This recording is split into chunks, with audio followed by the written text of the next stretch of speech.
Presidenti serb Aleksandar Vučić ka thënë se do të shpallë zgjedhjet e parakohshme parlamentare për shkak të protestave të vazhdueshme kundër qeverisë.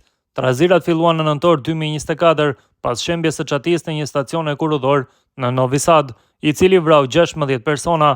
Pas tragjedisë, aktivistët e akuzuan qeverinë për korrupsion dhe kërkuan zgjedhje të parakohshme parlamentare dhe dorëheqjen e Vučićit. Vučić dhe mbështetësit e tij pretendojnë se protestat janë përpjekje të nxitura nga jashtë për ndryshim regjimi dhe janë pjesë e një revolucioni me ngjyra të koordinuar të mbështetur nga qeveritë perëndimore përmes përdorimit të OJQ-ve. Ai ka akuzuar forcat e opozitës se bashkëpunojnë me agjencitë e inteligjencës perëndimore, kroate dhe shqiptare për të rrëzuar qeverinë e tij. Vučić u tha gazetarëve të dielën se zgjedhjet parlamentare do të mbahen para përfundimit të mandatit të Asamblesë Kombëtare aktuale, e cila skadon në dhjetor të vitit 2027.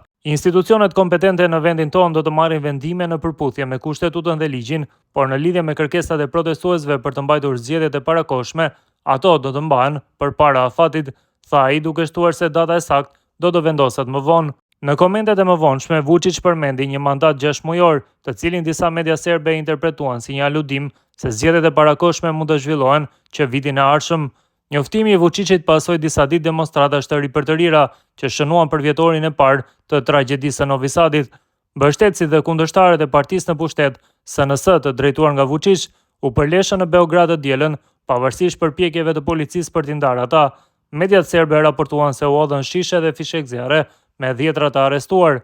Nën presionin e publikut, qeveria më parë u ofroi lëshime protestuesve, duke përfshirë disa dorëheqje ministrore dhe publikimin e dokumenteve që lidhen me shembjen e Novi Sadit.